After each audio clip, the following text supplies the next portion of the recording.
You probably think being a capybara is cute, floating in ponds, rolling in mud, living your chill little herbivore life. But what if I told you that to survive, you'd be forced to eat poop, not once, but over and over again? Welcome to your real life. You slide out of your mother face first into mud. Something soft and wet lands on your back before you even try to breathe. It kicks once, then slips off you and hits the ground. Another one falls, then another. Around you, the rest of the herd is giving birth too. This is how your kind does it. Everyone at once, nobody keeping track. You crawl forward with legs strong enough to hold you, but not to push anyone off. One sibling already found milk, so you head for the closest female. She turns fast and throws you sideways. You land in the mud and stay there for a second before dragging yourself toward the next one. This time, you're lucky. She's yours. She doesn't look down, but she doesn't stop you either. You eat in silence while more bodies keep dropping nearby. A scream cuts through the trees. Loud. Real. The kind that makes adults run without asking why. They bolt toward the pond and you follow, legs slipping, heart pounding. You don't know what's coming until you turn your head for a second and see it. Spotted. Silent. Fast. A jaguar, locked on the herd like it's been waiting for this moment. You try to run faster, but your foot hits a rock. You trip. For a second, time stops. But death isn't yours today. You fall straight into the pond. No splash, just a wet thud and silence. Behind you, something else gets caught. A quick, sharp crunch. The jaguar grabs someone else. One of your siblings. She screams once. Then she's gone. That was her goodbye. The water wraps around you. It's cold, but safe. You float. You made it. You're alive. Then another scream. Different voice. Same fear. It's the neighbor. She yells just before the surface explodes. A crocodile. It surges up, teeth wide, aiming at everything that moves. Everyone turns. Chaos again. The herd scrambles back out of the water, gasping, slipping, soaked and muddy. You slip. You're covered in mud. But you pull yourself out. You're alive. For now. You're 1 month old. You know how to swim. You know when to run. You know which noises mean stay still or die. But today you learn something else. You're full. Belly round. Legs muddy. You squat. Something drops. You turn. You stare. Then you eat it. You've seen the adults do it. Thought it was gross. Until now. Your stomach doesn't say no. It says thank you. Warm, soft, packed with things your body still doesn't know how to make. The taste is awful. The reason is worse. But it works. That question you never asked. Why would anyone do this? Now you know. Because you have to. Or you die with a full stomach that can't digest a thing. Because it's the only way your body learns how to break down tough stalks and hard roots. Things that one day will be all you've got to eat. If you're still watching and haven't hit that subscribe button yet, you're colder than an anaconda's soul. Click it. This story's just getting started. You're 3 months old. The pond is shrinking. The mud is cracked, grass chewed down to dirt. Hunger makes you move. Up the slope, past the soft edge, there's one patch still green. You climb. Legs slipping, chest low, mouth dry. At the top, a larger juvenile blocks the path. He lowers his head. You stop. You could turn back. But you don't. You push. He pushes harder. For a second you lose. Then your foot finds a root. You shove again. He slips. You win.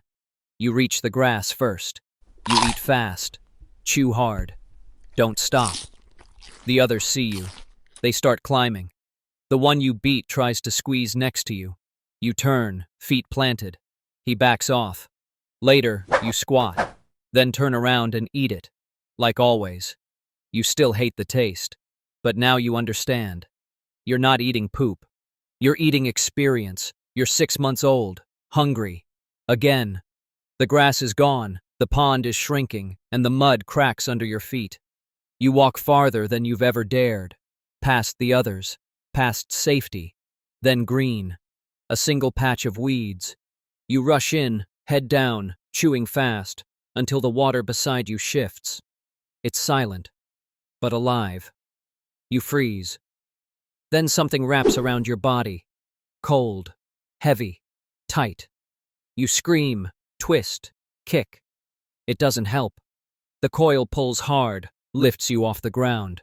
Your legs flail. Your mouth fills with water. You can't breathe. Then impact, a full-grown capybara slams into the water, crashing into the snake. The grip loosens. You fall, hit the mud, gasp, run. You claw through the weeds, heart pounding, until you're back on land. You turn, you breathe, and that's when you see it. The snake's still there, wrapped around her. She doesn't fight. She just looks at you. One last time. You blink and run. You're a year old now, bigger, heavier, and no one calls you baby anymore. You still walk near the group, still graze beside them, still sleep close when night comes. But it's not the same. They don't wait when you fall behind. They don't chirp when you wander. And when you call out, they don't answer. One morning, the group heads north, but you don't follow. You step the other way, past the fallen log, through the brush, into the quiet. You find a spot to graze, alone. No one joins you. No one notices. The next day, you try again. You nudge 2 juveniles to follow. One does, for a while, then turns back. That night, you don't sleep with the group. You rest beneath a tree, listening to the wind. No voices, no footsteps, just your own breathing. On the 3rd day, you find a river bend. The mud is soft, the grass is new, and you leave your scent there, not as a follower, but as something new, something beginning. You're 2 years old now, heavier, stronger, and finally, ready. You've wandered far, followed riverbanks, crossed mudflats until you find it, a new group, smaller than your last, with one big male guarding the edge. He sees you before you step from the reeds. His eyes lock. His body stiffens. He doesn't call. He just chews, slower, daring you. You step forward. He moves, fast. He charges through the mud, lowers his head, slams into your side. You stumble but push back. No biting, no growling, just pure weight. 2 bodies testing which one breaks first. You hold your ground. Then, luck. His foot catches a root hidden under the surface. He slips, falls hard onto his side, and for a second, he stays down, breathing, waiting. But you don't wait. You walk past him, chest high, and step into the water. From the corner of your eye, you see her, a female, watching. She doesn't move. You float still, pretending not to care. Then she follows. And just like that, your place is no longer behind. You're 5 years old now, the river's lower, the grass is thinner. But you're still on top. The younger males wait when you pass. The females drift closer when you lie in the sun. You've earned this. Most mornings you soak in the warm shallows while others graze. Today's no different. The sun is hot, the breeze slow. You step into the water, letting it wrap around you like it always has. You float, you breathe, you close your eyes. And then, something shifts. A ripple, a silence, a shape beneath the surface. You feel it before you see it. Pressure rising around your chest, tightening. You try to twist, but it's fast. Too fast. The anaconda wraps once, twice, then pulls. No thrashing, no sound, just a slow slide under the surface. By the time the others notice, you're already gone. No one rules forever. But for a while, you did. Being born as a capybara is already a nightmare. But there's another animal, one that lives shorter, suffers more, and dies worse. Think you'd survive if you switched places with it? Don't miss the next video.